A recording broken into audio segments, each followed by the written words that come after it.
akalain ni Maricar Delgado na ang unang araw niya bilang private nurse ng pinakamakapangyarihang pamilya sa bansa ay magiging simula ng pinakamagulong yugto ng kanyang buhay. Tahimik ang mansyon ng mga Villarica, kilala sa kayamanan, impluwensya at lihim na hindi basta ibinubunyag sa publiko. Bandang 7:00 ng umaga, nagmamadaling ipinatawag si Maricar sa silid ng bunsong anak ni Don Leonardo Villarica. "May lagnat si Sir Shin," sabi ng kasambahay. Pagpasok niya sa kwarto, nadatnan niya ang binatang nakahiga. Pawis na pawis, ngunit nananatiling gwapo at dominante ang aura kahit may sakit. Dahil sanay itong matulog ng walang kahit anong saplot, hapit na hapit sa kumot ang mala-adonis nitong katawan at bakat ang mala 10 pulgadang batuta nito. Habang chinecheck niya ang vital signs nito, nagising si Shin. Sa gitna ng pag-aasikaso, nagkaroon ng isang nakakailang at di inaasahang sandali na nagdulot ng matinding hiya kay Maricar. Napalingon siya agad. Ngulit, huli na. Hindi niya maipaliwanag kung bakit biglang bumilis ang tibok ng puso niya at mas lalong hindi niya maintindihan kung bakit si Shin Villarica ay nakangiting tila may natuklasan tungkol sa kanya. "Namumula ka, nurse." Mahina nitong biro. Mula noon, alam ni Maricar, delikado ang trabahong ito dahil hindi lang kalusugan ng pasyente ang nakataya, kundi pati ang puso niya. Hindi naging madali para kay Maricar Delgado ang ikalawang araw niya sa Villarica Mansion. Kung kahapon ay kaba lamang ang nararamdaman niya, ngayon ay may halong pag-iwas. Pag-iwas kay Shin Villarica. Mula nang mangyari ang nakakailang eksena noong umaga ng check-up nito, hindi na mapakali ang isip niya. Ilang beses niyang pinagalitan ng sarili habang nag-aayos ng medical kit sa nurse station ng mansyon. Professional ka, Maricar. Trabaho lang ito. Ngunit tila may sariling isip ang kanyang puso. "Good morning, nurse."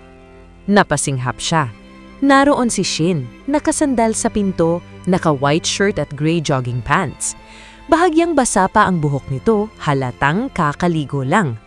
At mas lalong halata, nawala na itong sakit. "Ano pong ginagawa ninyo dito? Dapat nagpapahinga pa kayo." Mabilis niyang sabi habang iniiwas ang tingin. Ngumiti ang binata. "Mas gumaan pakiramdam ko na makita kita." Nanlaki ang mata ni Maricar. Direkta, walang paligoy-ligoy. Ganito pala ang bunsong Villarica. Mapangasar ngunit may kakaibang lambing sa boses. Lumapit ito at umupo sa sofa habang pinagmamasdan siyang maghanda ng gamot. "Alam mo ba," sabi nito, "ikaw lang ang nurse na hindi natatakot sa akin." Hindi siya sumagot. Sa totoo lang, natatakot siya. Hindi kay Shin bilang amo, kundi sa epekto nito sa kanya. Sa labas ng mansyon, kilala si Shin Villarica bilang spoiled billionaire heir, party boy, babaero at walang pakialam sa negosyo.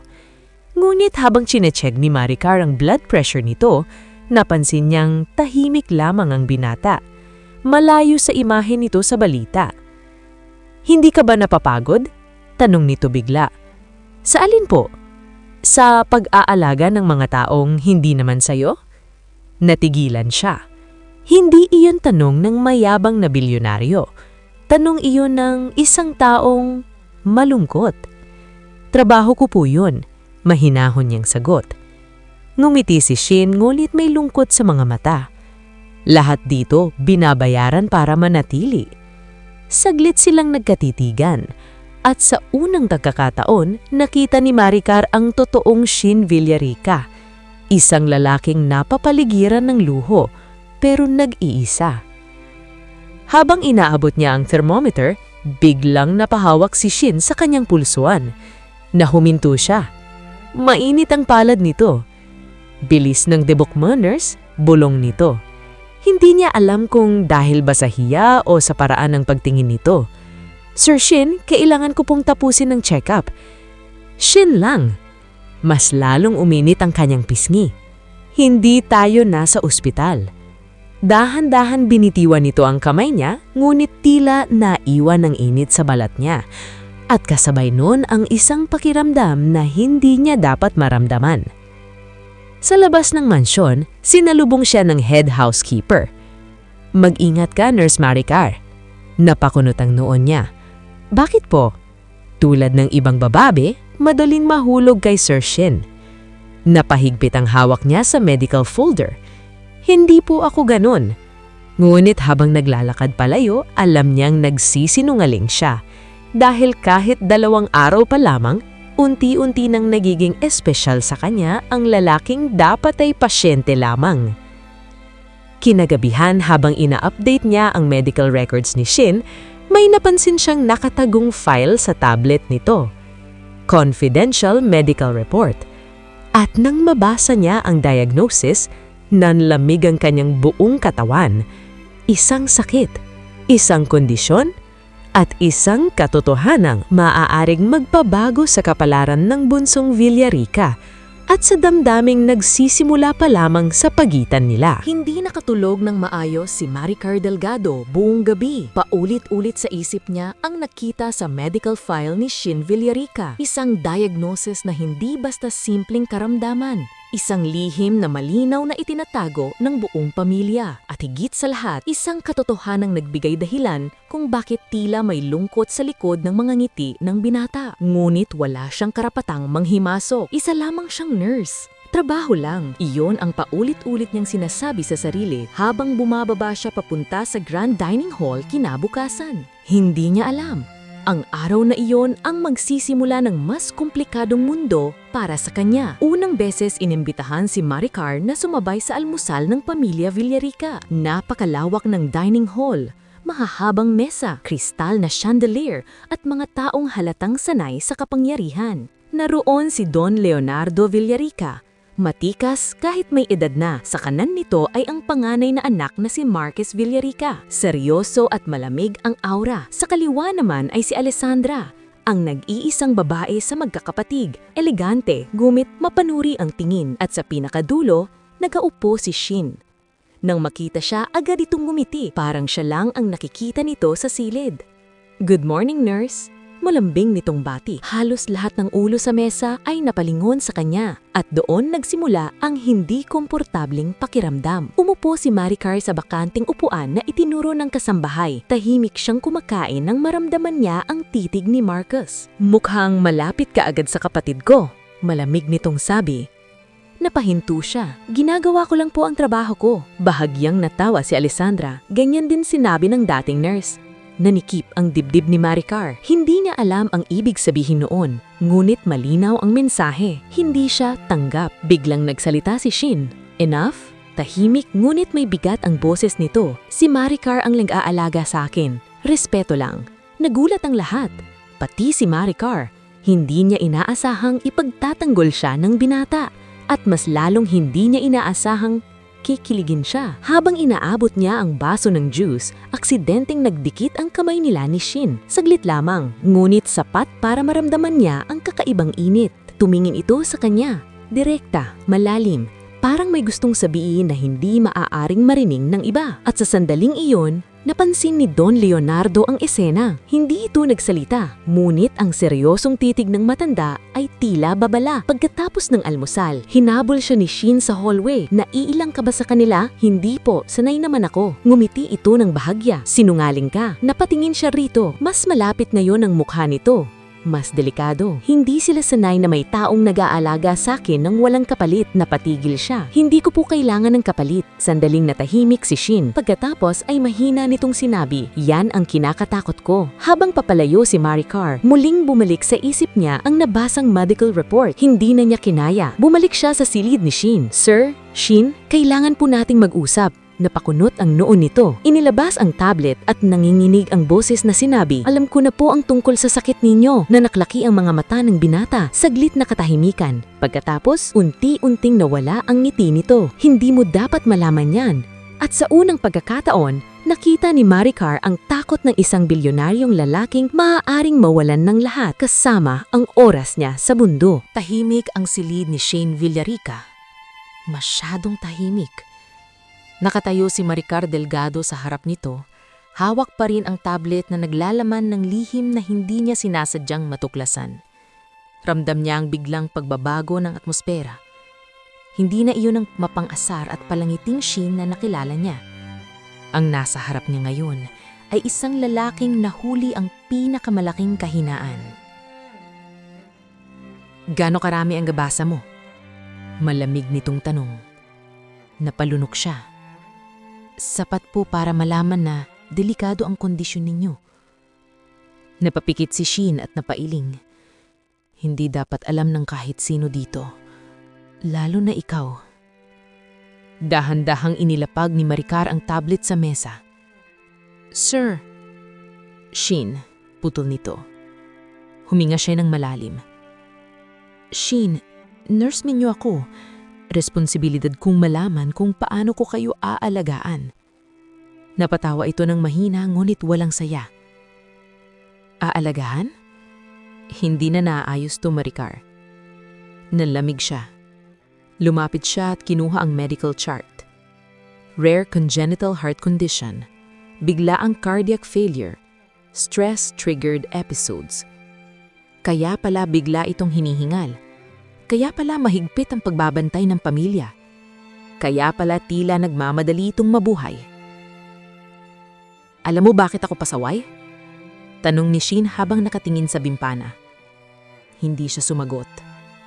Dahil sinabi ng doktor, baka hindi ako umabot ng 40. Parang may kumurot sa dibdib ni Maricar. Napatingin siya rito. Sa likod ng kayamanan at kagwapuhan, isa pala itong lalaking araw-araw nakikipaglaban sa oras. At ayokong maalala bilang kawawang may sakit. Dagdag nito. Lumapit siya ng marahan, hindi bilang empleyado, kundi bilang taong nag-aalala. Hindi kayo kawawa, mahina niyang sabi. Napalingon si Shin, at sa unang pagkakataon, wala nang pader sa pagitan nila. Simula noon, nagbago ang routine nila. Mas naging mahigpit si Maricar sa diet nito. Pinilit niyang mag-therapy exercises ang binata kahit nagrereklamo ito. Ang sungit mo pala kapag seryoso, biro ni Shin habang naglalakad sa garden therapy path. Kailangan po. Ngumiti ito. Ang sarap pala na may nag-aalala talaga. Nahinto siya.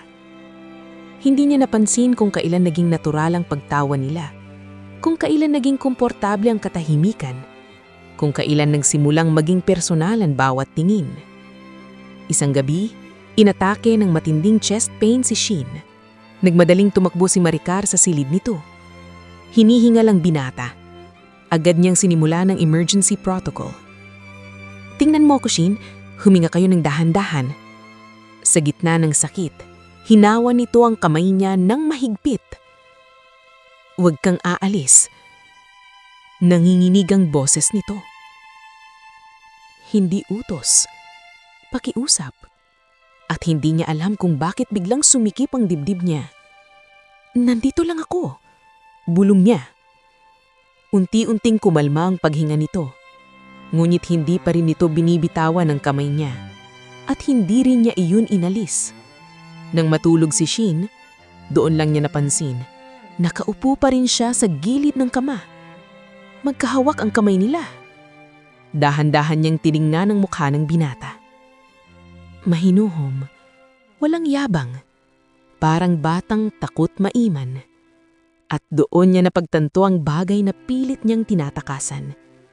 Hindi lang siya nag-aalaga, nahuhulog na siya. Paglabas niya ng silid, may taong naghihingkay sa madilim na hallway.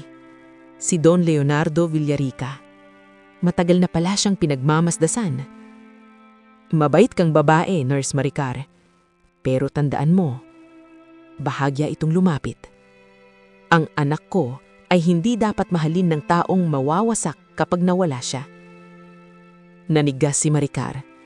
Dahil sa unang pagkakataon, may nagsabi ng katotohanang kinatatakutan niya. At ang mas nakakatakot, hindi niya kayang layuan si Shin. Buong gabi hindi nawala sa isip na Maricar Delgado ang sinabi ni Don Leonardo Villarica.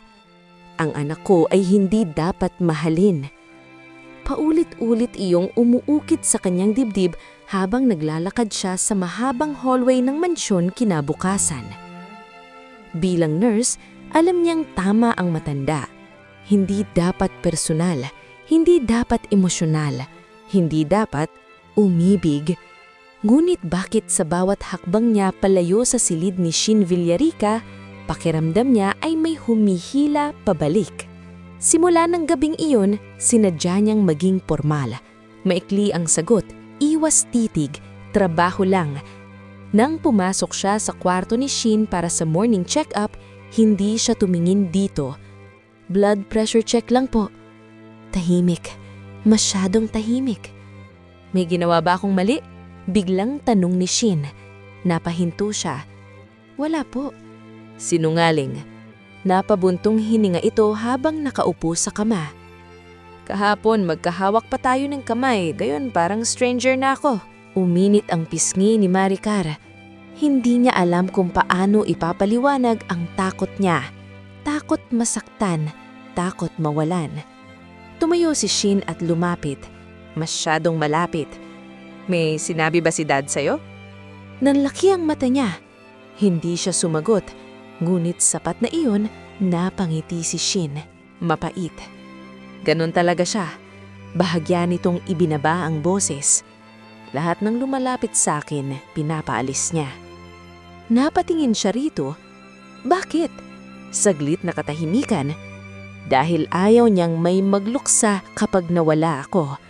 Parang may pumutok sa loob ng dibdib niya. Habang inaayos niya ang gamot nito, napansin niyang nakatingin lang si Shin sa kanya. Hindi mapang-asar, hindi malandi, kundi malambing. Alam mo kung ano pinakaayaw ko? Tanong nito. Ano po? Yung tinatrato akong parang mamamatay na. Napahinto siya. Gusto ko lang mabuhay ng normal. Dahan-dahan itong ngumiti. Kahit saglit lang. At hindi niya napipigilang ngumiti pabalik. Doon siya natalo sa simpleng ngiti. Bandang hapon dumating ang isang marangyang sasakyan sa mansyon. Lumabas dito ang isang napakagandang babae. Elegante, sosyal at kumpiyansa. Diretso itong pumasok at agad yumakap kay Shin. "Missed me?" Nanigas si Maricar. Napaatras siya. "Ah, nurse," sabi ng babae habang sinusuri siya mula ulo hanggang paa. "I'm Bianca Monteverde, fiancé ni Shin." Parang tumigil ang mundo. Fiancé? Napatingin siya kay Shin. Hindi ito nagsalita agad. At sapat na ang katahimikang iyon para masaktan siya. Biglang naging mabigat ang hangin. Hindi naintindihan kung bakit parang may kumikirot sa dibdib niya. Wala naman siyang karapatan. Nurse lang siya, empleyada. Ngunit habang pinapanood niyang magkatabi sina Shin at Bianca, unang beses niyang naramdaman ang bagay na pilit niyang tinatanggi. Selos. Pagkalipas ng ilang minuto, biglang tumayo si Shin. At para malinaw lang, malamig nitong sabi habang nakatingin kay Bianca, "Hindi ko siya fiancé. Arrangement lang yan ng pamilya." Napalingon lahat. Pagkatapos ay tumingin ito diretso kay Maricar. At may taong ayokong masaktan. Nanlaki ang mata ni Maricar dahil malinaw kung sino ang tinutukoy nito. At sa sandaling iyon, na-realize niyang mas delikado na ang sitwasyon. Dahil hindi lang siya ang nahuhulog, pati si Shin Villarica. Hindi naging payapa ang Villarica Mansion matapos ang pagdating ni Bianca Monteverde. Para kay Maricar Delgado, tila biglang lumiit ang mundo niya sa loob ng napakalaking bahay. Sa bawat sulok, naroon ang presensya ng babaeng malinaw na kabilang sa mundo ni Shin Villarica. Mayaman, elegante, karapat-dapat. Mga bagay na pakiramdam ni Maricar ay kailanmang hindi niya maaabot. Mula sa nurse station sa hallway, tanaw niya sina Shin at Bianca sa garden, magkatabi, nagtatawanan. Parang bagay na bagay. Hindi niya namalayang napahigpit ang hawak niya sa clipboard. "Masakit makita, no?" Napalingon siya. Ang head housekeeper muli. "Sanay na kami." Dagdag nito, "Maraming babaeng dumaan kay Sir Shin Pero si Miss Bianca ang gustong maging asawa ng pamilya. Napilitang ngumiti si Maricar. Wala naman pong dapat ikaselos. Ngunit mismong puso niya ang kumontra. Kinagabihan, personal siyang ipinatawag ni Bianca. Sa guest lounge, pagpasok ba lamang ni Maricar, ramdam na niyang malamig na aura. Pinagmasdan siya ng babae habang umiinom ng tsaa. So, ikaw pala ang nurse. Opo, ma'am. Gumiti si Bianca, ngiting walang init. Close kalyo daw ni Shin. Diretsahan, walang paligoy-ligoy. Ginagawa ko lang po ang trabaho ko. Tumayo si Bianca at lumapit. Mas matangkad, mas kumpiyansa. Alam mo bang, mula pagkabata, ako na ang nakatakdang pakasalan niya? Tahimik si Maricar. Hindi bagay sa Villarica ang emosyon. Bahagya nitong tinignan ang simpleng uniforme ni Maricar. At lalong hindi bagay ang isang nurse. Direktang sampal iyon sa pagkatao niya. Biglang bumukas ang pinto. Enough, Bianca! Pumasok si Shin. Matigas ang ekspresyon. Agad itong luhapit kay Maricar at tumayo sa tabi niya. Hindi niya inaasahan iyon. At sino ka para kausapin siya ng ganyan? Dagdag nito. Napairap si Bianca. I'm protecting what's mine. Sumagot si Shin ng walang pag-aalinlangan, hindi ako pag-aari ng kahit sino. Tahimik ang buong silid at ramdam ni Maricar ang init ng presensya ng binata sa tabi niya. Masyadong malapit, masyadong nakakabog ng dibdib. Paglabas nila ng lounge, mabilis siyang naglakad palayo. Maricar, wait! Hinawakan ni Shin ang braso niya. Napaharap siya rito. Sorry. Hindi ni po kailangan mag-sorry. Kailangan, mahina nitong sabi. Ayokong nasasaktan ka dahil sa akin. Doon siya tuluyang natigilan. Hindi niya alam kung alin ang mas delikado. Ang sakit o ang paraan ng pag-aalaga nito sa damdamin niya. Saglit silang nagkatitigan sa tahimik na hallway. Bakit mo ako iniiwasan? Tanong ni Shin. Hindi siya agad nakasagot. Dahil nanginginig ang boses niya. Hindi dapat ganito. Alin? Huminga siya ng malalim. Yung nararamdaman natin. Tahimik. Pagkatapos ay mahina itong ngumiti. So, nararamdaman mo rin. Nanlaki ang mata niya. Nahuli siya at bago pa siya makasagot, biglang mapahawak si Shin sa dibdib nito. Biglang namutla ang mukha ng binata na singhap ito. Shin! Agad siyang kumilos bilang nurse. Sinalo ito bago tuluyang bumagsak. Muling umatake ang kondisyon nito. Ngunit bago mawala ng malay, mahina nitong sabi, Please, ikaw lang. At doon niya naiintindihan. Hindi lang puso niya ang nalalagay sa panganib, kundi pati ang buhay ng lalaking unti-unti niyang minamahal. Shin! Umalingaw-ngaw ang boses ni Maricar Delgado sa hallway ng Villarica Mansion habang mabilis niyang sinasalo ang katawan ng binata. Namumutla ito. Mabigat ang paghinga. Nanlalamig ang kamay. Bilang nurse, alam niya agad, critical ang sitwasyon. Call the doctor. Emergency kit ngayon. Sigaw niya sa mga kasambahay. Ngunit kahit sanay siya sa medical emergencies, iba ang pakiramdam ngayon. Hindi ito ordinaryong pasyente. Hindi ito trabaho lang. Si Shin ito. Dali-dali niya itong inihiga sa sofa habang kinakapa ang pulso. Mahina. Hindi regular. Stay with me, please. Bulong niya habang ikinakabit ang portable oxygen mask. Nagkagulo ang buong mansyon. Dumating si Bianca. Kasunod ang ibang miyembro ng pamilya Villarica. Anong nangyayari? Sigaw nito. Ngunit wala nang naririnig si Maricar. Tanging tunog lamang ng mabilis niyang tibok ng puso at hirap niya paghinga ni Shin ang laman ng mundo niya. Shin, pakinggan mo ako. Mariin niyang sabi habang hawak ang mukha nito. Huminga ka, nandito ako. Bahagyang nagmulat ng mata ang binata. At kahit halos mawalan na ng malay, siya pa rin ang hinanap nito. Hinawakan ni Shin ang uniforme niya. Mahigpit. Parang batang natatakot mawala. "Huwag kang alis." Nanginginig ang dibdib ni Maricar.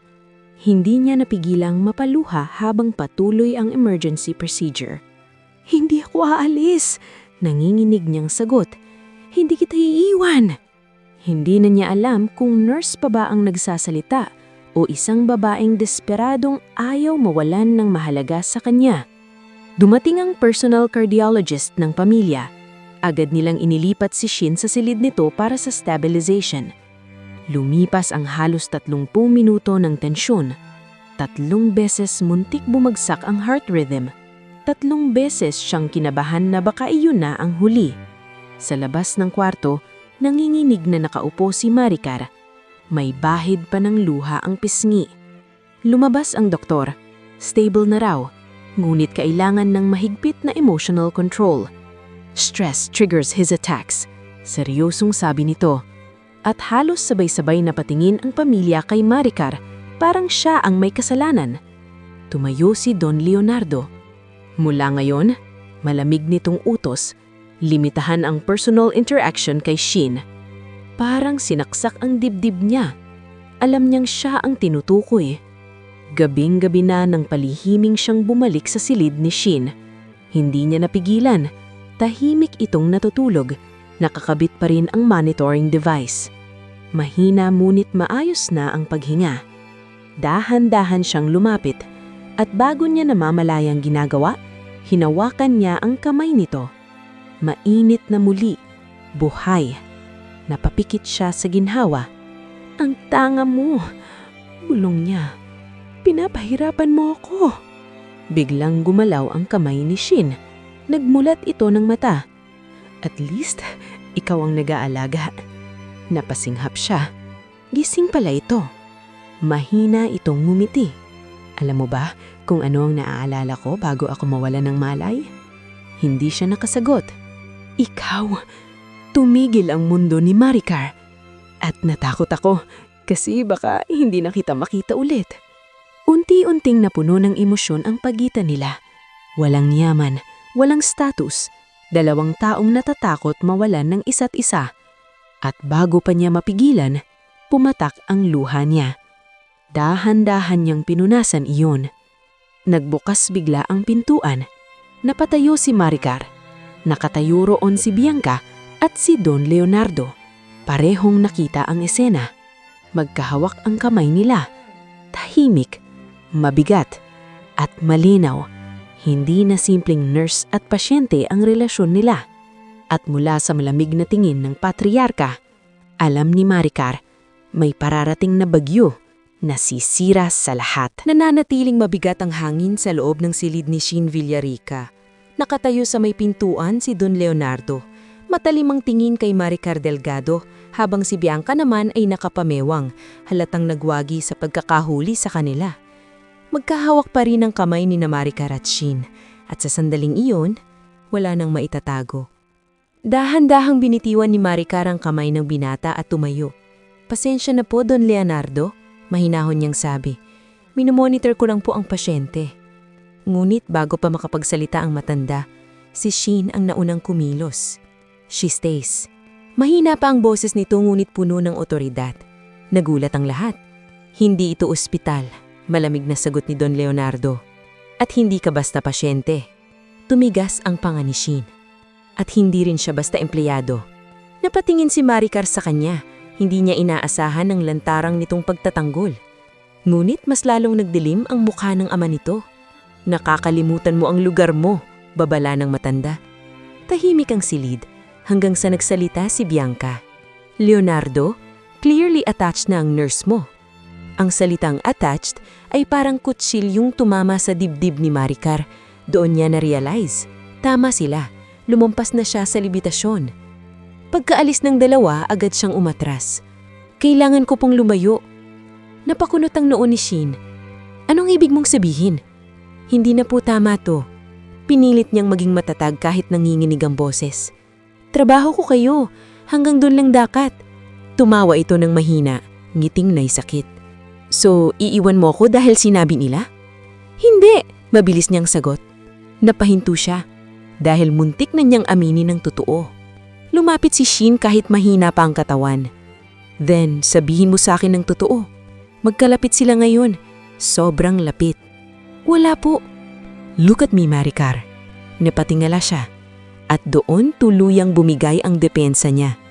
Takot, pag-aalala, pagmamahal, lahat nabasa sa mata niya. Mahina itong ngumiti. Kasi kung pareho tayo ng nararamdaman, naputol ang salita nito nang mapaiyak siya. Ayokong masaktan kapag may nangyari sa'yo, bulalas niya. Tahimik, isang pag-aamin na hindi sinasadya. Hindi niya alam kung sino ang unang gumalaw, kung siya ba o si Shin. Ang alam lang niya sa gitna ng emosyon at takot na palapit sila at sa isang iglap, nagtagpo ang kanilang mga labi.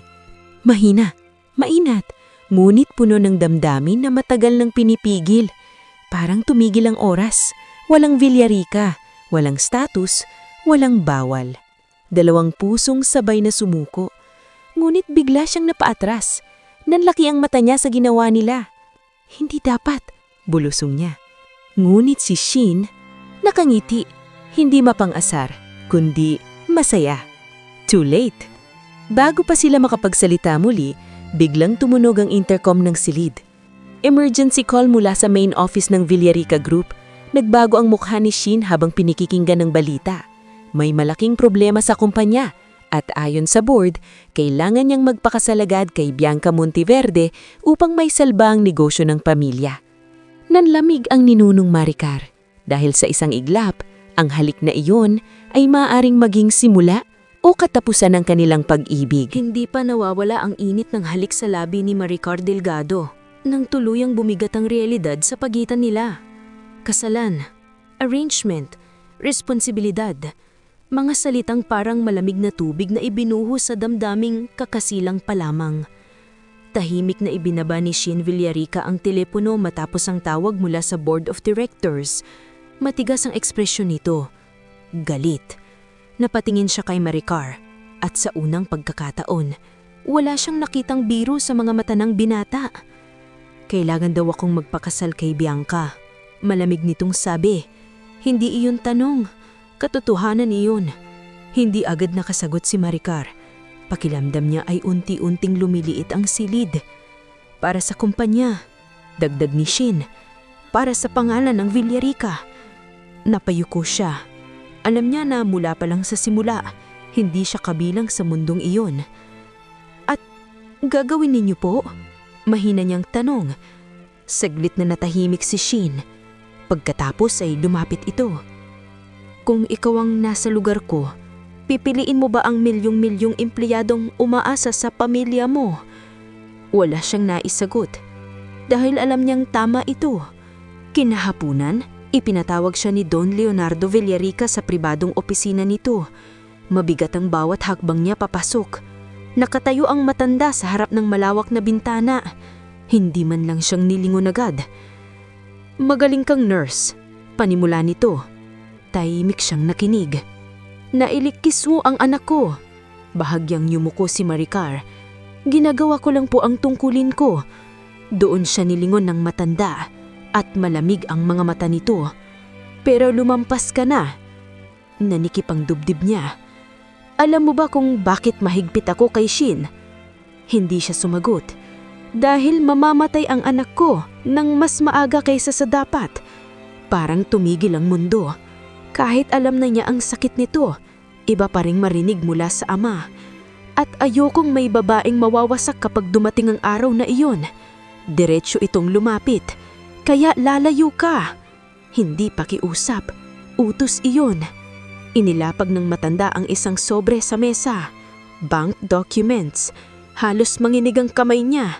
Enough money para mabago ang buhay mo. Nanlaki ang mata niya. Hindi po ako. Hindi kita binibili. Putol ng matanda. Pinoprotektahan kita. Mas masakit pa iyon. Dahil may parte sa kanyang naiintindihan ng dahilan ng ama. Ngunit may parte ring sumisigaw. Dahil mahal niya na ang anak nito. Paglabas niya ng opisina, pakiramdam niya ay durog ang puso niya. Hindi niya kinuha ang pera, ngunit dala niya ang bigat ng desisyon.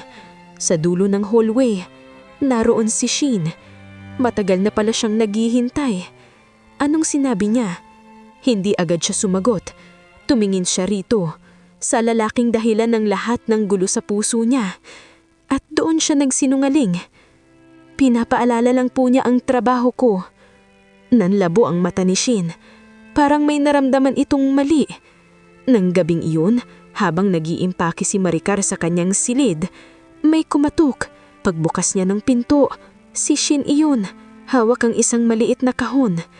Kung aalis ka, mahina nitong sabi. Sabihin mo muna kung wala talaga akong ibig sabihin sa'yo. Binuksan nito ang kahon. Isang simpleng sinsing, hindi pang negosyo, hindi pang arrangement, kundi personal. At kung magsisinungaling ka, dagdag nito, dito na matatapos ang lahat. Napaiyak si Maricar dahil alam niyang anumang sagot niya, may pusong masasaktan. Tahimik ang buong hallway ng Villarica Mansion. Tanging ang mahina at hindi pantay na paghinga ni Maricar Delgado ang maririnig habang nakatingin siya sa maliit na kahong hawak ni Shen Villarica. Isang simpleng singsing, walang engranding disenyo, ngunit mas mabigat pa kaysa sa anumang biyamante dahil hindi iyon simbolo ng kayamanan, kundi ng damdamin. At kung magsisinungaling ka, mahina ulit na sabi ni Shin, dito na matatapos ang lahat. Nanginginig ang kamay ni Maricar. Gusto niyang sabihin ng totoo. Gusto niyang aminin na araw-araw niyang ipinagdarasal ang kalusugan nito, na natatakot siyang mawala ito, na mahal niya na ang lalaking nasa harap niya. Pero sumagi sa isip niya ang boses ni Don Leonardo, mamamatay ang anak ko. At doon siya tuluyang nadurog. Dahan-dahan siyang umatras, hindi niya kayang tingnan si Shin sa mata. Wala po, parang may nabasag sa hangin. Trabaho lang po lahat. Tahimik, napakatahimik. Hindi agad nagsalita si Shin hanggang sa marahan nitong isinara ang kahon. Tumawa ito ng mahina, ngunit puno ng sakit. Gets ko na, hindi galit, hindi sigaw. Mas masakit, pagtanggap. So ganun lang? Tanong nito. Madaling burahin lahat? Pinilit niyang manatiling matatag kahit bumabaha na ang luha sa loob niya. Kailangan po, tumanggo si Shin. Unti-unti nitong ibinaba ang kamay. Sana sinabi mo agad. Lumipas ito sa tabi niya at sa bawat hakbang palayo ng binata, pakiramdam ni Maricar ay may bahagi ng sarili niyang nawawala. Pagkasara ng pinto, doon siya tuluyang napaupo sa sahig, tahimik na umiiyak. Dahil alam niyang sinaktan niya ang lalaking mahal niya para lamang protektahan ito. Kinabukasan, maagang nagising ang buong mansyon sa balitang nag-resign ang private nurse ni Shen Villarica. Walang paliwanag, walang paalam. Tahimik na umalis si Maricar dala ang isang maliit na maleta. Habang papalabas siya ng gate, napalingon siya sa mansyon. Doon niya iniwan ang unang lalaking minahal niya ng ganito. At sana, gumaling ka. Bulong niya bago tuluyang sumakay ng taxi. Hindi niya alam, may matang nakamasid mula sa balkonahe. Si Shin. Hindi ito bumaba. Hindi siya pinigilan. Ngunit mahigpit ang hawak nito sa singsing. At sa unang pagkakataon matapos ang maraming taon, pinabayaan niyang maramdaman ang sakit. She chose to live. Ngulit kasabay noon, biglang sumikip ang dibdib niya. Huminto ang paghinga, muling umatake ang kanyang kondisyon. Nagkagulo muli ang Villarica Mansion, emergency team, doktor, sigawan, at habang nawawala ng malay si Shen, iisa lamang ang pangalan na binanggit nito. Maricar. Samantala, sa loob ng taxi na papalayo, biglang nakaramdam si Maricar ng matinding kaba. Parang may masamang nangyari. Hindi niya alam kung bakit, pero tumutulo ang luha niya kahit wala siyang nakikitang dahilan. Dahil sa parehong sandali, dalawang pusong pilit naglalayo, ang parehong nasasaktan. 3 araw nang wala si Maricar Delgado sa Villarica Mansion. Ngunit kahit pilit niyang sinisimula ng bagong buhay bilang nurse sa isang maliit na private clinic sa Maynila, hindi niya magawang maging payapa. Parang may kulang, parang may malig. Sa bawat tunog ng heart monitor sa clinic, si Shin Villarica ang pumapasok sa isip niya. Sa bawat pasyenteng inaasikaso niya, naaalala niya ang lalaking iniwan niya. Trabaho lang. Paulit-ulit niyang sinasabi iyon sa sarili. Ngunit, hindi na siya naniniwala. Habang nag-aayos siya ng medical supplies, biglang tumunog ang telepono ng clinic. Isa sa dating kasambahay ng Villarica Mansion ang nasa linya. Mama Ricar, si Sir Shin po. Nanlamig ang kamay niya. Anong nangyari? Saglit na katahimikan. Nasa ICU po siya. Parang nawala ang hangin sa paligid. Hindi na siya nagdalawang isip, hindi na siya nagpaalam. Diretso siyang sumakay ng taxi papunta sa Villarica Medical Center. Buong biyahe, nanginginig ang kamay niya. Paulit-ulit bumabalik sa isip niya ang huling sinabi niya kay Shin. Trabaho lang po lahat. At ngayon, baka iyon na ang huling alaala nito sa kanya. Pagdating niya sa ospital, agad siyang hinarang ng security. Ngunit bago pa siya paalisin, lumabas ang personal cardiologist ng pamilya, Nurse Delgado. Halata ang gulat ng doktor. Please, kamusta po siya? Halos pabulong niyang tanong.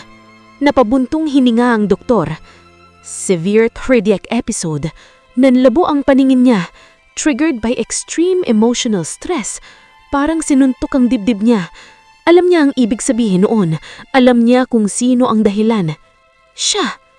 Dinala siya ng doktor sa isang pribadong waiting room. May bagay kang dapat malaman. Seryoso nitong sabi. Inilapag nito ang medical file. Mas detalyado kaysa sa nakita niya noon. Lumakas ang kabog ng dibdib niya habang binabasa. Progressive condition. Lumalala bawat taon. High mortality risk. At may isang linyang halos magpahunto sa puso niya. Estimated survival without major lifestyle stabilization, 2 to 3 years. Napahawak siya sa bibig. Hindi niya napigilan ang pag-iiyak. Ganito kalala, ganito kaikli ang oras nito. Biglang bumukas ang pinto. Pumasok si Don Leonardo Villarica. Mukhang mas matanda ngayon. Mas pagod. Matagal itong tumingin kay Maricar bago nagsalita. Simula nang umalis ka, tumigil siyang uminom ng gamot ng maayos. Napapikit siya sa sakit. Hindi siya galit, dagdag ng matanda. Nasaktan lang. Unti-unting bumagsak ang depensa ni Maricar. Bakit po niya ako paalis kung ako palang kailangan niya? Tahimik ang matanda at sa unang pagkakataon, nakita niya ang lungkot ng isang ama. Dahil akala ko mas masasaktan ka kapag nawala siya. Biglang lumapit ang doktor. Nagising na siya. Nanigas si Maricar, ngunit sumunod agad siya. Sa loob ng ICU, mahina ngunit gising si Shin. Nakakabit sa mga makina, namumutla, ngunit buhay. Dahan-dahan itong lumingon at agad siyang nakita. Sandaling nagtagpo ang kanilang mga mata at ang unang simirabi ng binata kahit hirap magsalita. Akala ko, iniwan mo na talaga ako. Tuluyang bumuhos ang luha ni Maricar dahil alam niyang hindi pa huli ang lahat. Pero ngayon, kailangan niyang harapin ang pinakamahirap na katotohanan. Hindi na siya pwedeng umalis muli. Tahimik ang ICU room. Tanging tunog ng heart monitor ang pumupuno sa pagitan ni Maricar Delgado at Shin Villarica. Matagal silang nagkatitigan. Parang binubura ng sandaling iyon ang lahat ng sakit, galit at maling desisyong naglayo sa kanila. Mas payat si Shin gayon, mas mahina. Ngunit ang mga mata nito pareho pa rin ang init na unang gumulo sa puso ni Maricar. Dahan-dahan siyang lumapit sa kama. Nanginginig ang kamay niya. Bakit ka bumalik? Mahina nitong tanong. Walang galit. Mas masakit. Pagod. Napaluha siya. Kasi hindi ko kaya. Napapigit si Shin. Anong hindi mo kaya? Hindi na siya umatras. Hindi na siya nagsinungaling. Hindi ko kayang mawala ka. Tahimik at kasabay noon ang mabilis na pagtibok ng heart monitor. Umupo siya sa tabi ng kama. Mahigpit niyang hinawakan ang kamay nito. Sinaktan kita kasi natakot ako. Nanginginig niyang pag-amin. Natakot akong mahalin ka. Tapos bigla kang mawala. Bahagyang ngumiti si Shin. Kaya mo ako iniwan para protektahan sarili mo. Umiling siya. para protektahan ka. Napakunot ang noo ng binata. Sabi ng papa mo, mas mabuti raw lumayo ako kaysa masaktan kapag hindi niya natapos ang salita. Dahil pareho nilang alam ang ibig sabihin. Kapag dumating ang katapusan, mahina ngunit mariing, hinila ni Shin ang kamay niya palapit.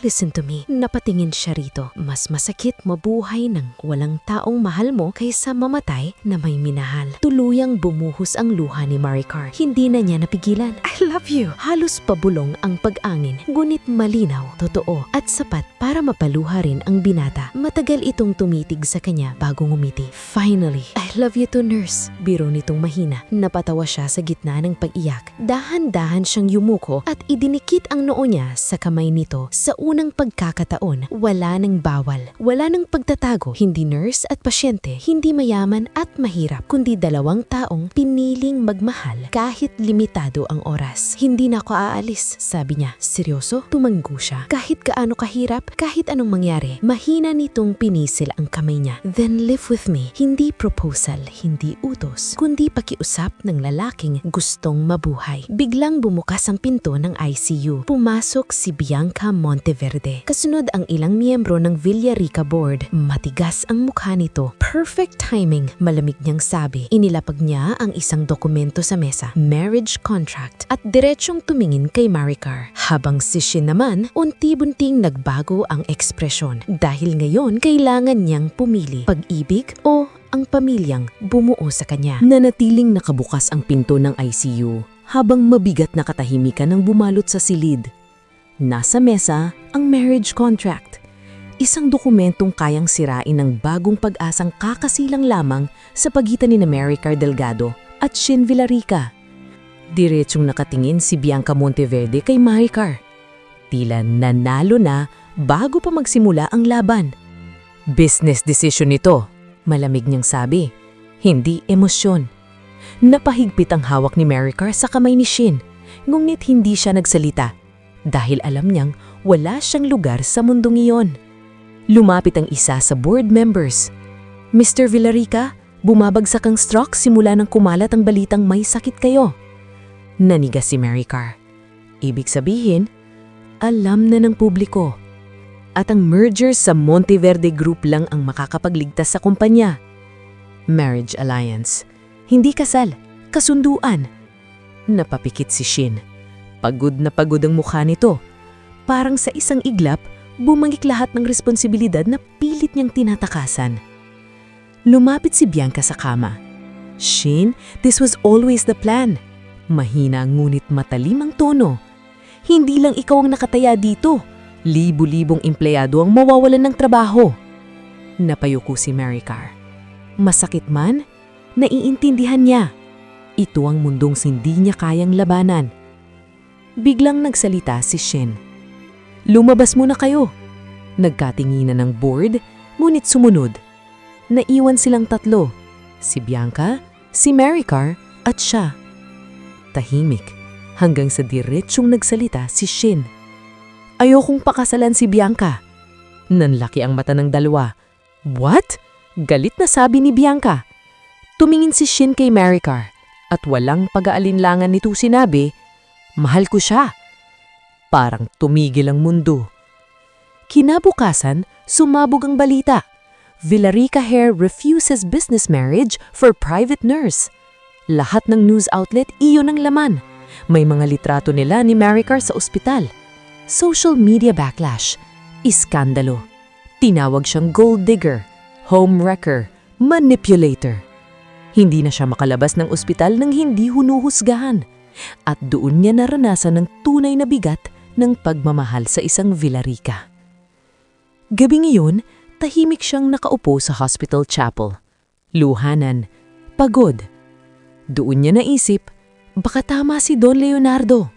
Hindi lang puso niyang nasisira, pati buhay ni Shin, pati pangalan nito, pati kumpanya. At kung tunay siyang nagmamahal, baka kailangan niyang mawala ulit. Habang nag-iisip siya, may lumapit. Si Don Leonardo Villarica. Ngunit ibang ekspresyon nito ngayon. Hindi galit, kundi desperado. Inatake ulit si Shin. Nanlamig siya. tumanggi siyang pumirma sa kasal. Saglit na katahimikan bago sinabi ng matanda, "At ikaw lang ang pinapapasok niya." Dahil ngayon, ang desisyon ni Maricar ay hindi lang tungkol sa pag-ibig, kundi sa mismong buhay ng lalaking mahal niya. Nag-uumalingaw-ngawang tunog ng emergency alarm sa VIP ward nang dumating si Maricar Delgado. Mabilis ang kanyang hagbang. Halos hindi niya maramdaman ang sahig habang tumatakbo papunta sa silid ni Shin Villarica. Sa labas pa lamang, naroon na ang mga doktor at nurse na abala sa pag-stabilize ng binata. Atake dahil sa stress, sabi ng cardiologist nang makita siya. Hindi siya kumakalma. Nanlalamig ang kamay ni Maricar. Pinapapasok ka niya. Pagpasok niya sa silid, agad niyang nakita si Shin. Nakakabit muli sa mga makina. Hirap huminga. Ngunit nang marinig nito ang boses niya, unti itong kumalma. Maricar. Mahina. Halos bulong. Agad siya malumapit at hinawakan ang kamay nito. Nandito ako. At parang himala, unti-unting naging steady ang heart monitor. Nagkatiginan ng mga doktor. Maliwanag ang katotohanan. Siya ang katahimikan ng binata. Pagkaalis ng medical team, naiwan silang dalawa. Mahigpit pa rin ang hawak ni Shin sa kanya. Hindi ako pipirma, sabi nito kahit hirap magsalita. Napapikit si Maricar. Shin, mahal kita. Diretso, walang alinlangan. At ayokong mabuhay sa kasinungalingan. Tumulo ang luha niya. Dahil iyon din ang gusto niya. Ngunit ngayon, alam niyang may mas malaking kapalit. Dahan-dahan niyang hinaplos ang kamay ni Go. Alam mo kung bakit ka nagkakasakit? Napakunot ang noo ni Shin. Dahil pinipilit mong kalabanin lahat mag-isa. Huminga siya ng malalim. Hindi lang tayo ang apektado. Tahimik siyang tumingin dito. Kapag bumagsak ang Villarica Group, maraming pamilya ang mawawalan ng kabuhayan. Nanlabo ang mata ng binata.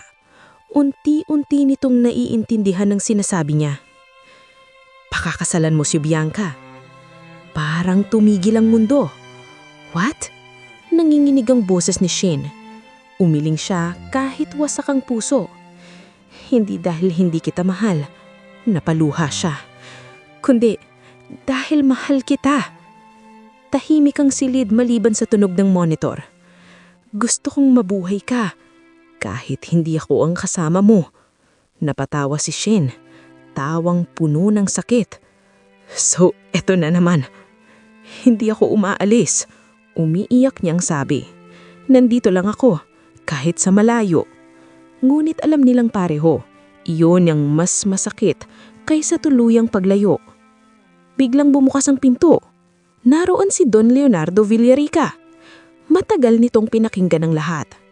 Tahimik itong lumapit. Pagkatapos ay nagsalita. Hindi na kailangan ng kasal. Nanlaki ang mata nilang dalawa. Huminga ng malalim ang matanda. Sinuri ko ang kumpanya. At ngayon ko lang naiintindihan kung bakit ikaw ang pinipili ng anak ko. Tahimik. Mabigat.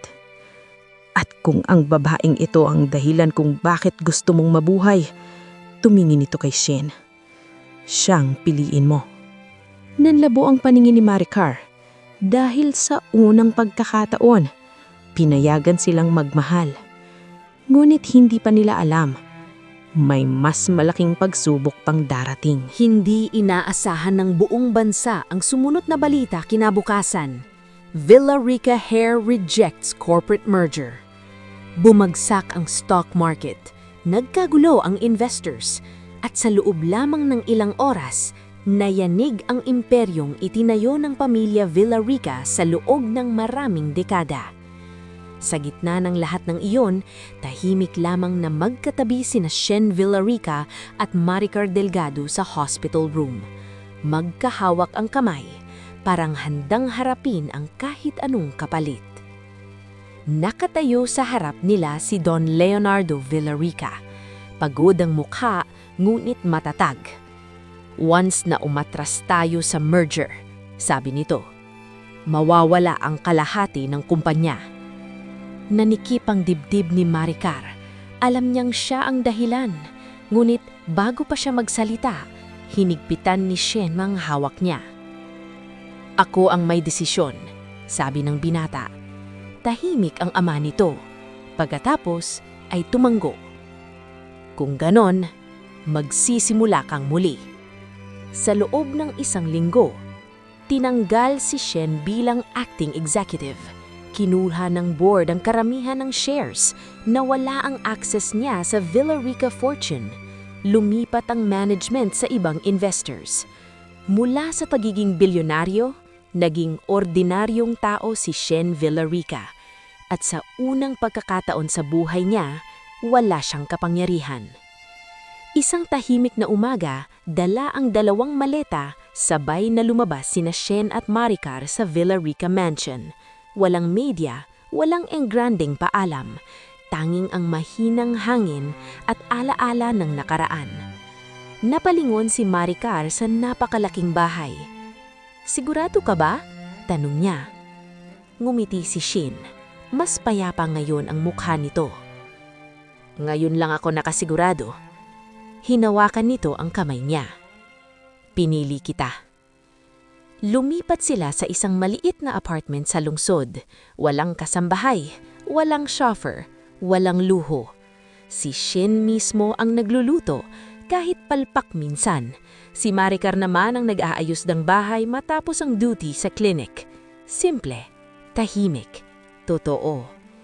Isang gabi, habang sabay silang kumakain ng instant noodles, napatawa si Shen. Alam mo, mas masarap pala to kaysa sa 5-star dinner. Napangiti si Maricar dahil sa unang pagkakataon, nakita niyang tunay na masaya ang binata. Ngunit hindi naging madali ang lahat. Kailangan ni Shen mag-adjust, stress, pagod, at minsan bumabalik ang sakit nito.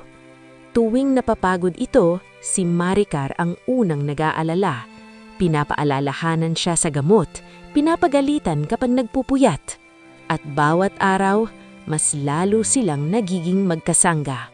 Hindi na nurse at pasyente, kundi partners sa buhay. Isang gabi, habang naglalakad sila pauwi, biglang napahinto si Shen. Napahawak ito sa dibdib. Nanlamig si Maricar. Shen? Ngulit pang halip na bumagsak, ngumiti ito. At least kung dito man ako aabutin, hinila siya nito palapit. Kasama kita. Napaluha si Maricar habang nayayakap siya. Ngunit hindi nila alam, mula sa kabilang kalsada, may taong matagal nang nagmamasid sa kanila. Si Bianca Monteverde. At ang galit sa mga mata nito ay senyales na hindi pa tapos ang laban nila. Hindi naging madali ang bagong buhay ni Shen Villarica at Maricar Delgado. Mula sa marangyang mansyon, napunta sila sa isang simpleng apartment na halos kasya lamang ang kama, maliit na kusina at lumong sofa na nakuha nila sa second-hand shop. Ngunit sa kabila ng pagkawala ng yaman, may kakaibang katahimikan. Isang bagay na hindi kailanman naranasan ni Shen noon. Maagang nagising si Shen isang umaga. Tahimik niyang pinanood si Maricar na natutulog matapos ang overnight duty nito. Pagod, ngunit may ngiti pa rin sa labi. Doon niya napagtanto. Ito ang babaeng iniwan ng seguridad ng buhay para samahan siya. At ngayon, siya naman ang kailangang lumaban. Hindi bilang Villarica heir, kundi bilang lalaki. Nag-apply si Shen sa isang maliit na health tech startup bilang consultant. Walang nakakakilala sa kanya roon. Walang espesyal na trato.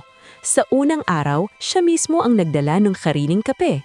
At unang beses niyang narinig ang salitang, "Sir, deadline po." Napangiti siya.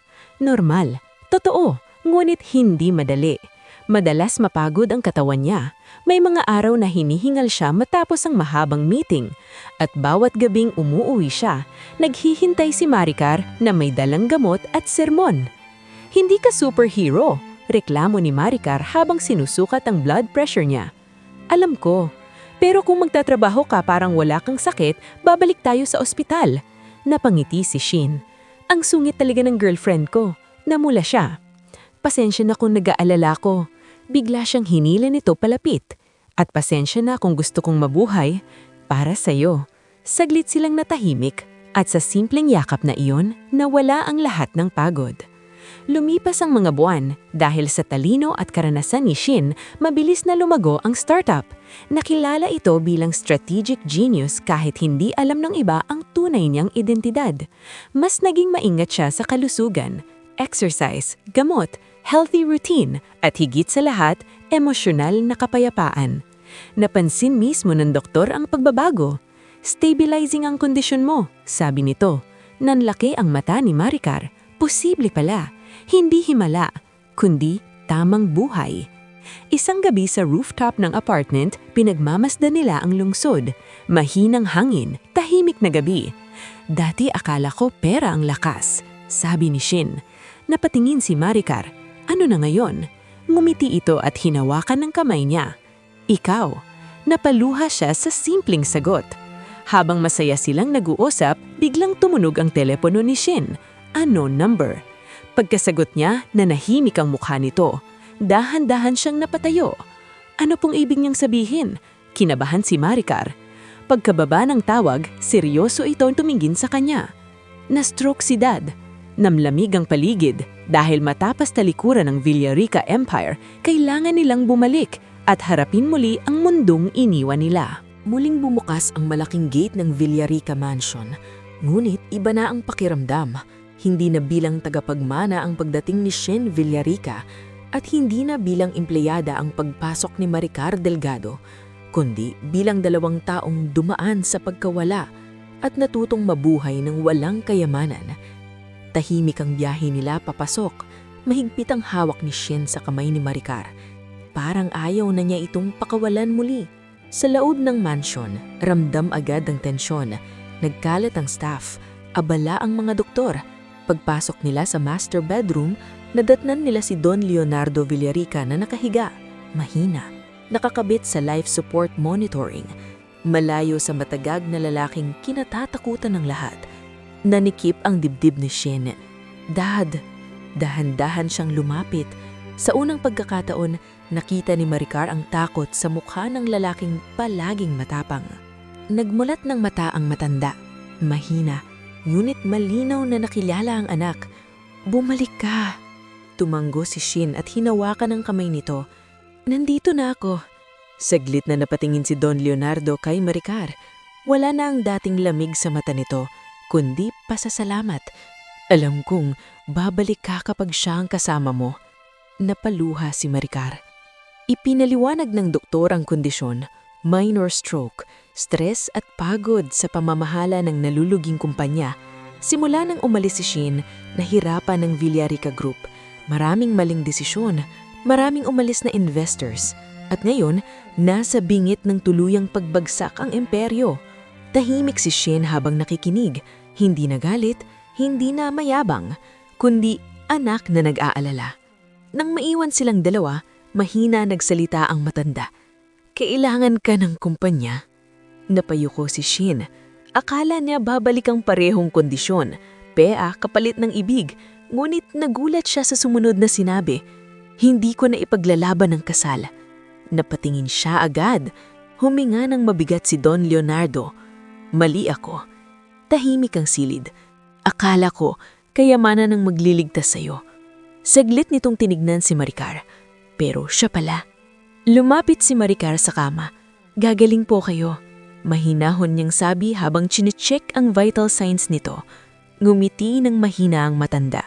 Ngayon, hindi na siya tinuturing na banta, kundi bahagi ng pamilya.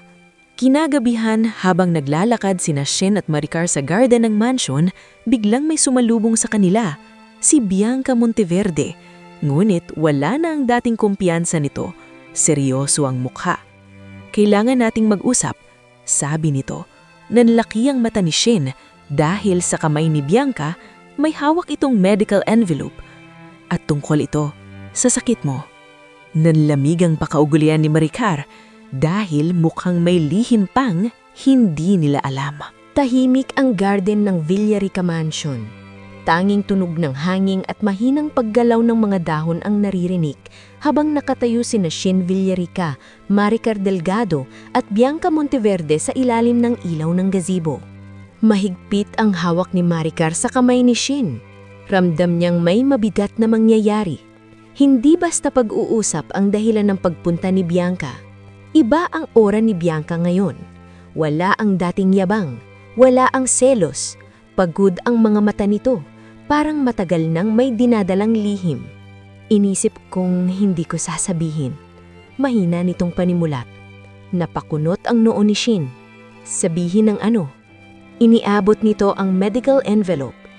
Kasi akala ko, kapag nagkatuluyan tayo, mananatili kang buhay. Namlamig ang paligid. Dahan-dahang binuksan ni Shin ang dokumento. Advanced Cardiac Research File. International Hospital Seal. Experimental Treatment Approval. Nanlaki ang mata niya habang nagbabasa. What is this? Huminga ng malalim si Bianca. May procedure na kayang pabagali ng kondisyon mo. Napasinghap si Maricar. Pag-asa. Ngunit, bakit ngayon lang? Years ago, paliwanag ni Bianca, nakipag-partner ang pamilya namin sa isang medical foundation abroad. Tahimik silang nakinig. At ang kondisyon para punduhan ang treatment mo, saglit siyang napapikit, ay ang merger ng dalawang pamilya. Nanigas si Shin. Ibig sabihin, ang kasal ay hindi lang negosyo, kundi paraan para mailigtas ang buhay niya. Napaluha si Bianca, ngunit gumiti. Hindi ako kontrabida, Shin. Tahimik ang boses nito. Minahal kita, pero alam kong hindi ako ang pinili mo. Napatingin nito kay Maricar, at siya ang dahilan kung bakit gusto mong mabuhay. Walang galit sa tono, kundi pagtanggap. Mahigpit na hinawakan ni Shin ang kamay ni Maricar.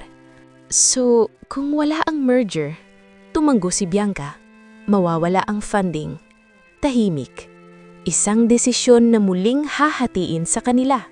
Pag-ibig o mas mahabang buhay. Napatingin si Shin kay Maricar. Takot ang mababasa sa mga mata nito. Hindi para sa sarili, kundi para sa kanya. Dahan-dahang gumiti si Maricar kahit nangingilid ang luha. Gagawin natin ang treatment. Nagulat si Shin. No! Hinawakan niya ang mukha nito. Hindi ko ipinaglaban ang pagmamahal natin para mawalan ka. Tumulo ang luha niya. Kahit gaano kahirap, lalaban tayo. At sa ulang pagkakataon, tinanggap nilang pareho ang katotohanan. Hindi sapat ang pagmamahal lamang, kailangan din nilang ipaglaban ang buhay. Biglang nagsalita si Bianca bago umalis. May isa pang bagay. Huminto silang dalawa. Mahina nitong sinabi, "The success rate is only 50%. Nanlabo ang paningin ni Maricar. Dahil ang paggamot na maaaring magligtas kay Shin ay maaari ring maging dahilan ng tuluyang pagkawala nito. At ngayon, kailangan nilang ipagsapalaran ang lahat. Mabigat ang katahimikan sa loob ng silid ni Shin Villarica ng gabing iyon. Nasa mesa ang medical documents. Nakasaad ang lahat. Ang experimental procedure, ang pag-asa, at ang posibilidad ng pagkawala. 50% survival rate. Parang sugal ang buhay. Tahimik na nakaupo si Maricar Delgado sa gilid ng kama habang pinagmamasdan si Shin na nakatanaw lamang sa bintana. Hindi siya umiiyak, hindi rin nagsasalita. Mas nakakatakot iyon. Ayoko! Napalingon si Maricar. Mahina ang boses ni Shin. Ayokong ipagsapanaran to. Lumapit siya. Bakit? Tumawa ito ng bahagya ngunit puno ng sakit. Kasi ngayon lang ako naging masaya. Diretso itong tumingin sa kanya. Kung mawawala ako sa operasyon, paano ka? Nanipik ang dibdib niya. Dahil iyon din ang tinatakatakutan niya. Umupo siya sa tabi nito at hinawakan ang mukha ng binata. Makinig ka sa akin. Nanginginig ang boses niya ngulit matatag. Hindi ko pinili ang lalaking ligtas. Huminga siya ng malalim. Pinili kita. Tumulo ang luha niya. Kaya lalaban tayo. Kahit gaano katakot. Tahimik si Shin. Unti-unting nabasag ang takot sa mga mata nito. Kinuha ni Shin ang maliit na kahon mula sa drawer, ang parehong singsing na hindi niya natanggap noon. Dahan-dahan nitong lumuhod sa harap niya kahit pinigilan niya. Shin, bawal. Hayaan mo ako. Mahina ngunit seryoso ang boses nito. Hindi ko alam kung anong mangyayari bukas. Binuksan nito ang kahon. Pero gusto kong malaman mo, ikaw ang naging dahilan kung bakit gusto kong mabuhay. Tuluyang napaiyak si Maricar. Papakasalan mo ba ako? Walang engrandeng ilaw, walang audience. 2 pusong natutong magmahal sa gitna ng takot. Tumanggo siya habang umiiyak. Oo, isinuot nito ang singsing sa daliri niya. At sa gabing iyon, hindi na sila nurse at pasyente. Hindi na mayaman at mahirap, kundi magkasintahang nanaakong lalaban hanggang dulo. Magkahawak silang natulog. Ayaw nilang sayangin ang kahit isang segundo. Kapag nagising ako, bulong ni Shin. Magkakaanak tayo. Napatawa si Maricar sa gitna ng luha. Ilan? Ngumiti ito. 3. Ambisyoso ka pa rin. At ikaw pa rin ang gusto kong makasama habang tumatanda. Mahigpit siyang yumakap dito. Parang ayaw pakawalan ng oras. Kinabukasan, isinugod si Shin sa operating room. Mahigit 8 oras ang operation. Sa labas, nagdarasal si Maricar kasama si Don Leonardo. Lumipas ang oras. Walang balita. Hanggang sa bumukas ang pinto ng operating room. Lumabas ang surgeon. Seryoso ang mukha. At sinabi ang mga salitang nagpahinto sa mundo ni Maricar. We did everything we could. Nanlabo ang paningin niya. Dahil hindi pa niya alam kung nagsimula na ba ang bagong buhay nila o tuluyang nang natapos ang kanilang pangako. Parang tumigil ang mundo ni Maricar Delgado matapos marinig ang sinabi ng surgeon. We did everything we could. Nanlabo ang kanyang paningin. Hindi niya naramdaman ang sahig habang unti-unti siyang napapaatras. Sa isip niya, iisa lamang ang pumapasok. O huli na ba siya? Mahigpit niyang hinawakan ang suot na singsing. Ang pangakong ginawa nila kagabi, ang pangarap na magkaroon ng pamilya. 3 anak, isang simpleng buhay. Dok? Nanginginig niyang tanong, buhay po ba siya? Saglit na katahimikan. Pagkatapos, ngumiti ang doktor. Successful ang operasyon! Napahagulgol si Maricar, tuluyang bumigay ang tuhod niya habang umiiyak sa sobrang ginhawa. Sa likod niya, napapikit si Don Leonardo Villarica, tahimik na nagpapasalamat. Mahabang laban ang pinagdaanan nila at sa wakas, nanalo ang buhay. 2 araw ang lumipas bago nagising si Shin Villarica. Mahina pa ang katawan nito nang maramdaman ng pamilyar na init ng kamay na mahigpit na nakahawak sa kanya. Dahan-dahan siyang nagmulat ng mata at ang unang nakita niya, si Maricar. Natulog sa tabi ng kama. Namumugto ang mata sa pag-iyak ngunit nakangiti kahit tulog. Mahina niyang pinisil ang kamay nito. Agad itong nagising. Shin! Punong-puno ng luha ang boses niya.